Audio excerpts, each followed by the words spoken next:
Akhirnya kecelakaan pun tak terhindarkan ya. Bus menabrak pembatas jembatan dan terjun dengan bebas ke jurang sedalam kurang lebih 100 meter.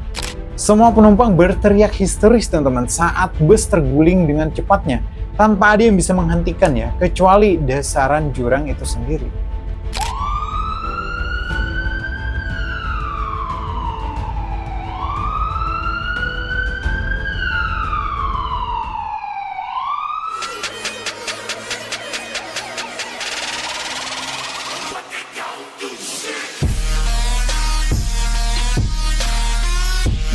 Hai, halo teman-teman, gue Begini aku di sini Mr. Han. Oke, di video kali ini kita bakal nge-reaction video random. Enggak teman-teman, jadi kali ini kita nggak nge-reaction dulu ya. Tapi kali ini kita bakal kembali bercerita nih ya guys ya, yang tentunya seputar dunia otomotif ya. Baik itu tragedi, kejadian, ataupun hal-hal mistis mungkin yang terjadi di dunia otomotif itu sendiri. Oke, mungkin gak usah terlalu banyak opening akunya, kita langsung kali untuk masuk ke videonya. Kan terus seperti biasa nih, kita bakal absen dulu untuk yang udah like dan juga yang udah komen di video sebelumnya ya. Oke, untuk yang pertama ada Fadil ya, lalu ada Anissa Nurhayati, ada Raja Banteng, ada Iqbal, ada Tra, ada Edi Bonex, ada Hanif, ada Jeki, ada Putra, ada Aku Mewing, ada Teguh Hadi, ada Naufal, ada Erna Niharti, ada Fikri JTM, ada Fam, ada Rizky Samudra, dan masih banyak lagi, cuman nggak bisa sebutin satu persatu ya guys ya. Alright, kalian sekali guys untuk masuk ke ceritanya ya. Let's go.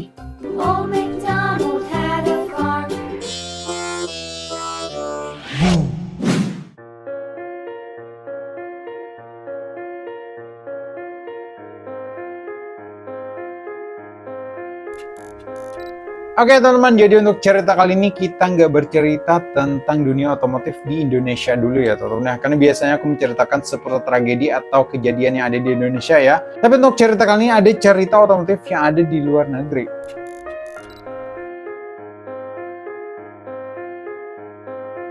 Oke teman-teman, jadi untuk cerita kali ini itu berlatar di negara Peru ya. Tepatnya itu pada malam hari di kota Peru, sebuah bus yang diketahui milik perusahaan Q Orienca Tours Arguela Dorada atau bisa disingkat dengan QTED-nya guys ya, sedang dalam perjalanan dari ibu kota Peru atau Lima menuju ke kota Tumbes di barat laut Peru. Saat itu gerimis mengiringi bus yang bermuatan kurang lebih 50 penumpang tersebut. Ini lumayan banyak ya guys ya untuk muatan daripada busnya itu sendiri. Kayaknya ini untuk tipe busnya itu double decker. Beberapa kali suara dan kilatan petir terlihat menyambar di gelapnya malam. Meski suasana di luar terasa sedikit menyeramkan, namun semua penumpang happy teman-teman di dalam bus. Ada yang bermain gitar kecil ya, menyanyi bersama, dan ada juga yang sibuk dengan telepon genggamnya. Dikatakan kalau penumpang kali ini adalah mereka yang ingin berlibur atau kelompok tur lah sebutannya, di mana keesokan harinya ke destinasi wisata yang ada di sana. Makanya mereka cepat akrab antara satu sama lain, meskipun mereka ini dari berbagai negara teman-teman. Jadi mungkin mereka ini ada yang dari negara A, negara B, dan juga negara C, cuman karena emang satu tur, jadi ya mereka cepat akrab, cepat untuk mengenal satu sama lain. Untuk rute bus kali ini yang mereka lalui adalah lewat daratan Ekuador, dominan dengan jalanan pegunungan yang cukup berliku. Tapi untuk kondisi jalan termasuk sangat-sangat bagus. Mulus khas aspal Amerika, karena kan untuk Peru ini sendiri ada di Amerika Selatan, teman-teman. Namun bukan berarti ya perjalanan tanpa rintangan katanya. Sesekali bus harus berjalan sangat pelan untuk menghindari longsoran tanah berbatu atau ranting pohon yang terjatuh di pinggir jalan. Karena memang kondisinya itu lagi hujan ya guys ya, jadi mungkin ada beberapa lokasi ya yang tanahnya itu longsor ke pinggiran jalan. Karena memang lokasi jalannya itu ada di lereng-lereng pegunungan gitu ya. Singkat cerita teman-teman, waktu menunjukkan pukul 9 malam ya, hujan tetap dengan derasnya mengguyur jalanan. Mungkin sekitar 1 jam lagi perkiraan bus sampai ke lokasi penginapan. Namun ketika sudah memasuki perbatasan Ekuador, bus dirasakan oleh sang supir kalau ban terasa kurang menggigit katanya. Sering selip ya, apalagi ketika menaiki medan tanjakan.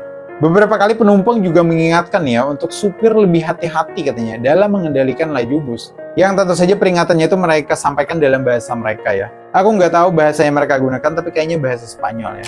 Namun naas teman-teman, di satu tanjakan dan turunan yang memang terkenal ekstrim di daerah sana, bus kehilangan kendali. Tanjakan memang bisa dilalui meskipun bus harus bersusah payah katanya. Namun ketika ingin melewati turunan, laju bus seakan tak terkendali, teman-teman. Supir sudah berusaha semaksimal mungkin dengan memainkan rem tangan dan juga rem kaki.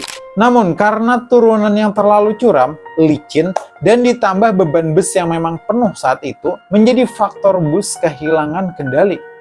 Jadi lengkap nih ya, dimana kondisinya turunan ya kan licin, ditambah beban bus juga yang saat itu sangat-sangat berat. Akhirnya kecelakaan pun tak terhindarkan ya, bus menabrak pembatas jembatan dan terjun dengan bebas ke jurang sedalam kurang lebih 100 meter. Semua penumpang berteriak histeris teman-teman saat bus terguling dengan cepatnya, tanpa ada yang bisa menghentikan ya, kecuali dasaran jurang itu sendiri. Setelah bus terdampar di dasaran jurang, teman-teman, teriakan dan tangisan semakin menjadi-jadi. Hujan deras yang mengguyur pada malam itu bercampur dengan merahnya darah korban. Seakan langit juga ikut bersedih dengan kejadian itu.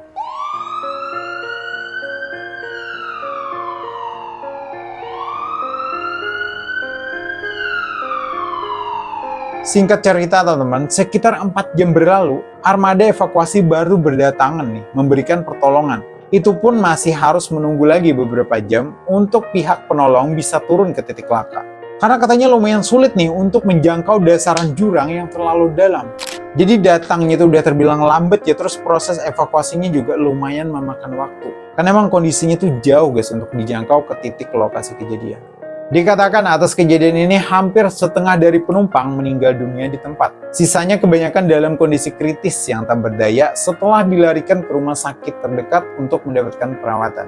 Termasuk sang sopir katanya yang alami patah tulang dan tak sadarkan diri. Pihak kepolisian setempat juga dengan segera ya mengidentifikasi kejadian, mencari sumber utama penyebab kecelakaan. Apakah itu dari bus yang awalnya bermasalah atau kelalaian dari pengemudi. Karena terlepas dari kejadian itu ya, sebenarnya kecelakaan yang melibatkan kendaraan umum kerap terjadi di Peru.